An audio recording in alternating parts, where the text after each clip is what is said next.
Dreamhack Leipzig will go down in history as one of the most significant Rocket League events in its history. It's 14 of the best teams at this moment in time competing in a massive open and invite bracket tournament. And many of these players coming off the player break will be setting the bar for the RLCS. And I really feel that this will be the event that sets the bar for the rest of the season. Some fantastic performances, some performances of teams that have come crashing down from grace, and some of the resurgences and re-performances of some of the old great teams. So I want to take all of these storylines that we came with going into this event and see how they turned out and come out with the storylines that we're going to have coming out of the event. Because I think it's an appropriate time to reflect. I think it's an appropriate time to look at the current outset of the Rocket League scene and see exactly where we do stand going into this season of RLCS. And by the way, if you haven't signed up for the season of RLCS, what are you doing? It's an open qualifier bracket, so fucking do it.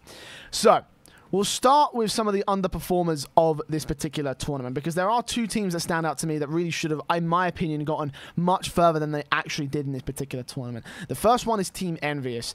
Envy have had a very hard time since winning the Season 3 LAN. They had a bit of a crash out. They barely requalified for the RLCS through the relegation system, because I think they came like last or second to last in the last season of RLCS. So barely requalified for it. Didn't have the greatest of forms during RLCS. Didn't have the greatest of forms during most of the events they were playing in. At the beginning of 2018, however, they showed signs of life and re-emergence, particularly online. They went through the HyperX Cup. They got to the grand finals and just lost out to Team Secret. They played the Ting Open qualifier number 3, where they just lost out to Fnatic, but they were the only team to beat them at all. So Envy were coming into this one with a bit of a hot streak, and a lot of people were saying, okay, you know what, actually this might be the resurgence of the old world champions. But what ended up happening was they didn't make it out the first round of the group stage. Now, admittedly, it comes with the same caveats in a video that I made a couple days ago about the GSL system in the context of the Dreamhack tournament itself, in that the best of threes are massively upsetting, and the GSL system wasn't functioning properly with a 3-team group, and Envious were in a 3-team group. But even then, considering exactly who was in this particular group stage, you can't really say that Envy can justifiably lose to London Esports. London Esports, they've got their rep, but really the only name that's notable of that particular trio is God Smiller, who hasn't really made it to the RLCS level of competition. He's mostly been competing in bubble teams and weekly cups, and he's just one guy, right? The old dynamic of a whole team needs to really amount to something in order to make an upset like this work. So the fact that Envious lost out, regardless of the fact that it was a best of 3 and a broken GSL, still means that they lost, and they really shouldn't have done, in my opinion. And that leads me on to something that I've been thinking about for a little while, and particularly Envious is standing in that last season of RLCS. Because when they were Northern Gaming, they only just about made it to the RLCS LAN. They were like in top 4 of the league play board. So they only just about made it there, and I don't think anyone really expected them to go ham in their own sort of regard. But eventually, they subbed out Maestro in favor of Turbo Pulsar. Obviously, I'm not sure. I can't remember exactly the specifics of why they decided to do that. But he came in, he stepped up, and he, in my opinion, carried them to the Season 3 LAN. I think Turbo Pulsar may be one of the best players in Rocket League at this moment in time. So to see sort of like the way that he stepped in, helped Envy, at the time Northern Gaming, take the championship and then go on to the next season with Gale Force and win the title of the next RLCS finals. Is that the linchpin that gave Envy their boost to the World Championships? I mean, for certain, for my money, I mean, that certainly seems that way, because ever since the RLCS Season 3 LAN, they crashed out like mad. None of them have really performed majorly. Maestro, who wasn't even in attendance, has been swapped out for Greasemeister in some sort of attempt to kind of freshen things up, but it has been to no avail. Only top 4 finishes in online tournaments, not a LAN or a league system. None of those have really amounted to anything for Team Envious, and it really is kind of sucky that this is the way things have gone for them, and the team dynamic just ain't working because they lost to London Esports. Again, you can talk about the system all you wanted to, but in my opinion, that's not a real justification for losing to a team like London Esports. And the future does look bleak for Envious. They have got one more chance left in terms of the RLCS, because they have retained their spot by just barely winning out in the relegation bracket. But they keep their spot there. Whether they'll change anybody, I'm not 100% sure. I don't know if maybe they might try and swap out Greasy again. They have to retain 2 of their 3. But the future does look a little bit bleak for Envious, and I'm a little bit terrified of what's really going to happen to those 3 players. Whether they'll keep it in. If they drop down to RLRS, there may be some major issues and major swaps going on between that side. But for now, they've got one more season to really prove their mettle. They've got a little bit of a break to try and figure things out, especially with the Ting Open coming up, the final tournament there. I think they could have a good run at that particular tournament. I mean, they have had their best results online, but when it comes to LAN, when it comes to league play, there are some questions flying around in the air that we'll have to ask ourselves about Envious. And there are also some questions about XL Esports, the other team who I label as a great underperformer. They are another RLCS level team, but they've been suffering for a while right now. There's a great video, actually, that I want to reference from Johnny Boy, who actually did a VOD review of a XL Esports match in the Gfinity Weekly Cups. And he kind of like went through sort of the nuances and the way that the whole team performs. It's actually a really good video, kind of describing that really XL just don't look like a proper defined 3-man team at the moment. And to quote Shogun, sorry. Dyslexic, I don't know how to read. Yeah, but to quote Shogun from the Dreamhack broadcast, he said something like, XL look like a team that had just recently formed. And to be honest, yeah, they do look like a team that recently formed. They making mistakes that you really shouldn't make at a professional level. Very uncharacteristic sort of team play. I don't think Marky fits very well into the team dynamic. I feel like he's very, very out of place with 2 very calm players, and he gets really emotional about the games. I'm not 100% sure if that's like a genuine thing. I'm not really like a psychiatrist, so I couldn't really come with an expert angle, but I definitely know that emotions are something you need to manage in esports.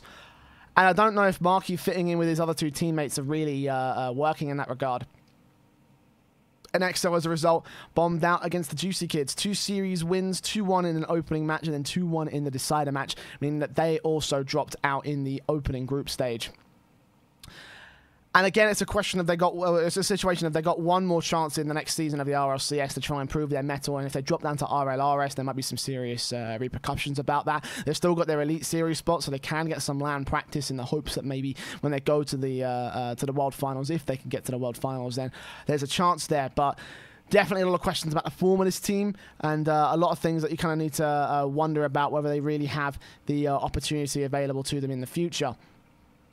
Those are my great underperformers of really this tournament, and going forward, there's questions surrounding them. But there's another few questions surrounding some rising talents, and they had a great opportunity to prove themselves. Well, I say rising talents, but a lot of the time they're actually really proven players that haven't really made their way up to the RLCS as of recent times.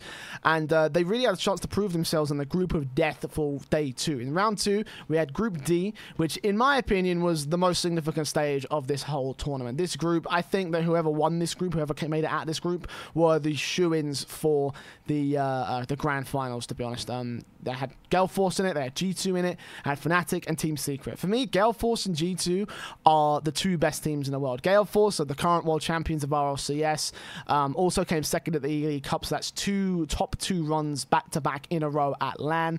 G2 are also the winners of the ELEAGUE Cup, so Gale Force have already lost, fallen to them. G2 also had, I think, a top 4 run at the RLCS LAN as well. So these guys are, for my money, the best team in EU and the best team in NA, and I think actually the best 2 teams in the world at the moment in time.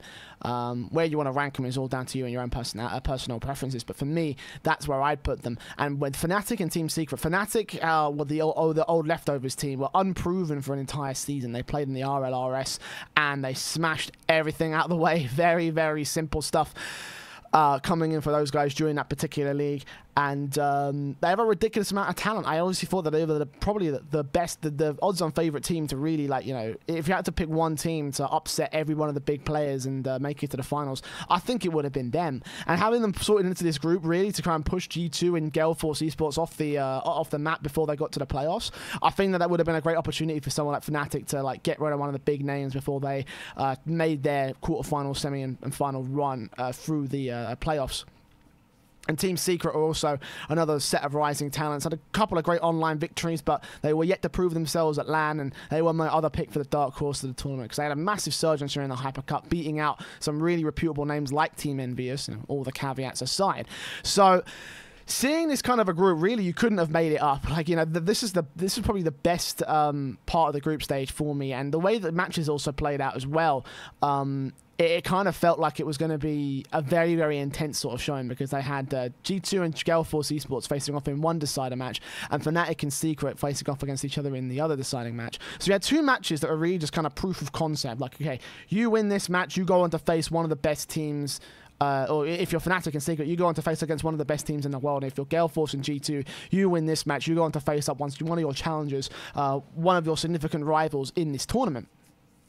And of course, you know, it started off with Galeforce taking G2 over the limit to 3-0 in their opening match, which was just, you know, insanity overall.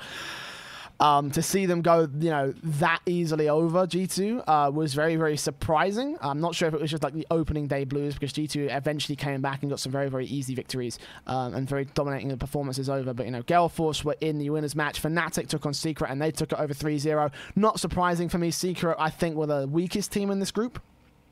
Fnatic, of course, went on to face Galeforce, but Galeforce managed to beat them relatively easily. It was a 3-1 in the series, and as a result, Galeforce took that top seed for that group. Meanwhile, in the elimination match, G2 faced Secret 3-1 in that series, so it was also relatively simple. And then Fnatic taking on G2 was a very, very close 3-2 win. And it was a decent fight, you know. Game 1 and Game 3 really went to the favor of, sorry, Game 4, excuse me, went to the favor of Fnatic after G2 had already, like, you know, taken over 2 more matches and gained the lead above them. So they took it to Game 5. They went all the way with this one, and it was a very, very close series. It was almost an upset to G2's reign, but G2 were the ones that took the victory in the end. After Game 4, they had a very nice Game 5, and it was the case that the two top heavyweights made it through. There was a serious potential for an upset. And honestly, if Fnatic or Secret had managed to push one of these two teams off, I would have honestly expected to see them in the semi-finals at least, if not the grand finals. Like, for real, that's how stacked this particular group stage was. And if you want to focus on one particular group, I'd honestly recommend going to that particular group stage and watching the VODs from there. So now we come to an old legend, I guess you want to say. A team that have fallen from grace, but used to be world champions. And of course, that team is Flipside. Recently made a roster swap to try and put Yukio into their roster. Marky Doodle was swapped over and went over to Excel instead. But unfortunately for Flipside, this was not the opportunity for Yukio to prove his worth, mainly because Mystic was sick and therefore couldn't attend the tournament. And it does water down the run that Flipside had through to the quarterfinals, which I think was the first top 8 placement they've had at a LAN since, yeah, I think actually the RLCS Season 3. Don't quote me on that, but yeah, I think that's the first time that we've seen Flipside get that far, that deep of a run in a particular tournament like this. So to see them kind of resurge is okay, but it is watered down by the fact that Jesse was in place, and as well as that, you know, for Flipside in this particular tournament, like their MVP was Cookseer. Cookseer was going ham a lot of the time. He looked like a world champion. There was some seriously good games throughout the entire tournament that he really showed up on, and he was often mentioned as the guy. Like, that's the man of the match right there. And when you compare it to what Cookseer was able to do versus what the rest of the team were able to do, I don't think that the team dynamic really looked at 100%. To be honest, like, definitely I think it was because Jesse was there. If Mystic was there and he was playing and he was on form, then I think that maybe Flipside could have had a decent run to the semi-finals, with upsets, and of course, but you know, I think that's more down to them using the standing of Jesse. Jesse himself, I think, was the worst performer for Flipside. Didn't look confident at all throughout many of the matches. Cost Flipside a few decent games and points and goals that they really didn't need to concede to their opponents. So I really think that for Flipside, while it does show promise to see Cookseer and Yukio going ham and really stepping up for their side, I think we do need to see more of that core 3 in order to really gauge their skill ceiling. And that's also something else as well that I really want to talk about, that core 3 as well, because in CSGO, right now we've got a situation with a team who did have a player go really, really sick, and he had to miss out on a couple of major tournaments. Came back for the most recent tournament, the ELEAUGE Major, but he was on absolutely no performance whatsoever, and he fell extremely low, didn't really perform in the server whatsoever, had some of the worst stats of any player in these matches. And it got me thinking about a lot of the famous injuries back in CSGO. We've had great teams that have lost their star player due to an injury or an illness, and as a result, the team's dynamic and the team's form never really recovered from it. And that's what I'm fearing for Flipside right now. I really hope that for Mystic, this sickness, this illness, whatever it is not significant to the point where we need to start thinking about roster changes, or we need to start thinking about the dynamic of the team as a whole. But it does scare me a little bit. And they're going to be one team that I really want to focus on over the course of the RLCS. Will they be able to rechange that team dynamic? Will they be able to get Mystic back on 100% form for the RLCS time? We don't know. Only time will have to tell that one, but that is a major concern for this particular squad. Now we'll go to the World Champions real quick, because Gale Force had, I think, probably everyone's money to be the champions, or at the very least the last one standing in the grand finals, but they actually made a bit of an early exit in the top 8. This is the first outside the top 4, the first finish for Gale Force has been outside of the top 4 since the Northern Arena LAN in October, so it's been a decent amount of time since they were outside of the championship run, if you want to say. And it was surprising, to be honest. They got Guess who ended up in the second seed because they lost against Dignitas. It was very close to sign a match of 3-2. Sorry, a very close winners match at 3-2. So they got the second seed because of that particular upset. And Gale Force got an early exit for it as well. So it was a close one as well, 3-2 as well. So, you know, Gale Force really did hold their muscle. But in the end of the day, Guess Who actually managed to win it. And, you know, you compare those two sides, Guess Who and Gale Force, you would usually expect that to be a very close match. And I think that Guess Who do have a lot of talent. I don't think they're world beaters, but I definitely feel like they've got a lot of talent. And they made it work in this particular case. I'm not really shocked about it, but it does highlight another issue about Gale Force. And I can't remember who said it, I can't remember where I heard it, but I definitely remember the phrase being Flipside syndrome. And that is basically the idea of talking about like a team who once were the world champions, but they got complacent afterwards and they never really recovered from that and never really made another good run at a tournament because they were the world champions. They got complacent, they relaxed a little bit while the other teams were grinding, and they were able to overtake them as a result. It happened to Flipside, it happened to Envy most recently, and is it happening to Gale Force is the quick question, because they did take part in the Ting Open, they did take part in the HyperX Cup, and the Hyper Cup in particular was just one of those tournaments where you're looking at it and you're thinking to yourself like, well, actually, this was a pretty poor performance from Gale Force. They really should have been able to take this one to the grand finals, but they didn't. So are they getting complacent? Are they going to be, you know, in the same situation where they're going to be relegated from the next season of RLCS? These are all questions that will be buzzing around my particular head when we're going to take a look at the next season and the way that they play during league play. The former world champions, well, you could call them former world champions, no, but I guess you could say the current world champions have a lot of questions surrounding them, especially after this performance. I would have expected them to get to the semi-finals at least, especially when you consider that their next opponent would be the eventual tournament winners PSG. I think that could have been probably the best run for them at this particular event. And talking to PSG, we'll get on to our final point and the final main storyline that we can look at from this particular tournament, and that is the championship run. Now, the playoff bracket was perfect. Literally the most perfect thing that you could ever have. We had in the top half of the single elimination 4 teams from EU, and in the bottom half you had 4 teams from North America. So by the end of the tournament we were going to have an EU versus NA matchup, which is a real treat for everyone involved in the Rocket League space, if you do ask myself. It's not like Counter-Strike, which is always my main point of comparison when comparing the nuances of scenes. It's nothing like Counter-Strike where you can literally wake up on one weekend and you'll have an event going on. You know, that is literally the way it is in the scene right now. So you take a look at that and you think to yourself, well, okay, so there's going to be lots of opportunities for North American and EU teams to face each other in a group stage, or in a playoff stage, or in a grand final. And that is certainly the case for something like CSGO. But in the case of Rocket League, there aren't LAN events every single weekend. We've got league plays. RLCS kind of dominates the whole roost, and there's nothing wrong with that at all. But as a result, you very rarely get to see intercontinental fights that really could prove to be extremely valuable in terms of trying to weigh up these teams in the grand scheme of the World Championship. So seeing them come out like this is an extremely great treat for the fans, an extremely great treat for someone like me who really wants to focus on the storyline mind.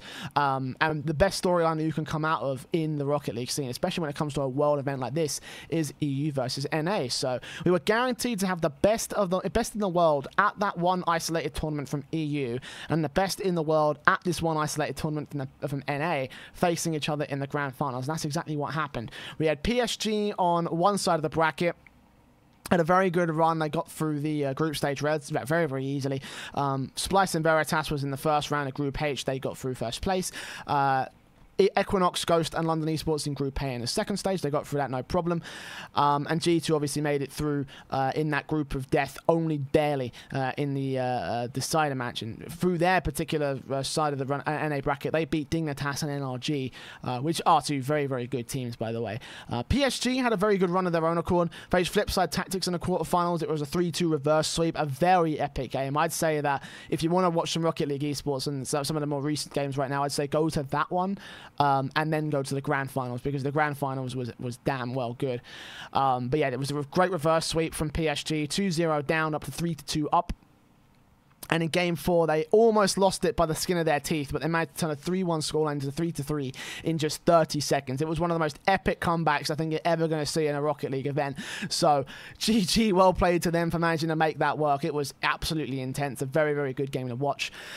And then they faced Guess Who in the semi-finals, who had already beaten Gale Force Esports in the quarters, so they had a lot of rep going into this one. They had a lot of great style of form to get to this semi-final and face against PSG. But PSG turned out to be the better team, a 4-2 series win, which was relatively on one-sided considering Guess Who had already beaten in the quarterfinals. And that leads me on to sort of like my main thing with PSG right now.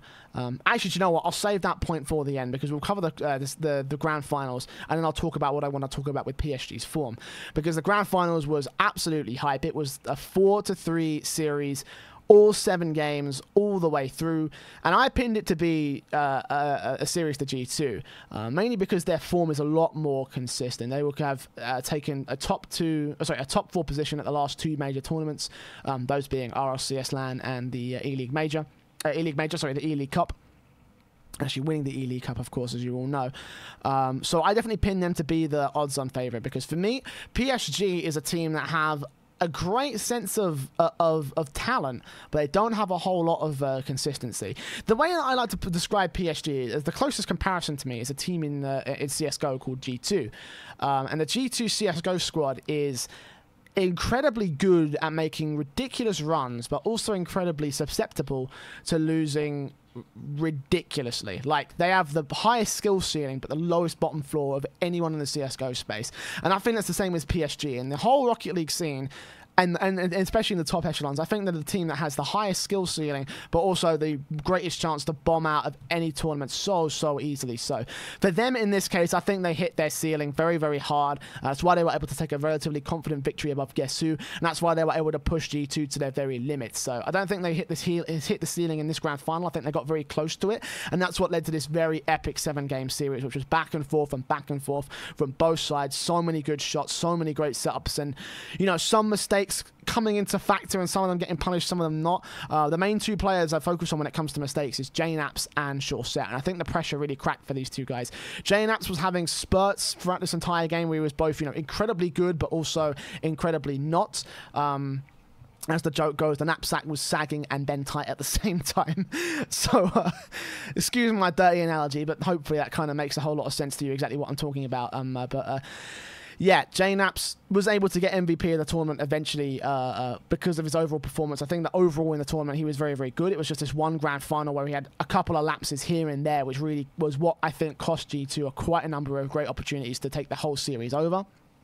And Shorset was another one as well, although admittedly he was performing a lot more consistently than JNaps was in this particular grand final. So as a combination of things, the talent that PSG have, Bluey going nuts, Shorset going nuts to a certain extent, but also keeping himself under control when he was underperforming, I think that's really what gave PSG that victory all in all. So It's been a long time coming for PSG. You know, they've been a tournament. They've been a team for the last 6 months or so. Ever since they formed Frontline, they kind of like took the brunt of the hype when it comes to Rocket League teams in the scene, and they've got picked up by PSG, which was huge for them because PSG are a football club. They're not a endemic esports organization who will pay them a decent salary. Like, you know, PSG's salary is probably going to be pretty damn good. So seeing them finally make a tournament run to the first place was really, really.